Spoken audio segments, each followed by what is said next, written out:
আছে কত শত, এদের চলন বলন হয় মূর্খের মতো।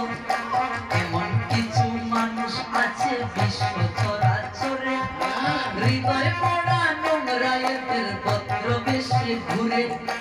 ভদ্র বেশে ঘুরলে দেশে মানুষ বলে না, মানুষ কবে জাগবে যেদিন জ্ঞানের চেতনা।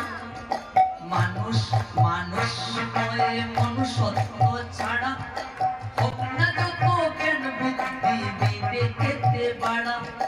ধনী আর মানে বড় বড় সে নয়, কৃষ্ণ প্রেম যার অন্তরে তারই মানুষ নয়। পাগলের আগর বেশি হচ্ছে সারা দেশে, বাবা মাকে তাড়িয়ে দিয়ে কুকুর কিনে পুষে। রাধা পদ পুষে কয়ে শুনরে মানুষ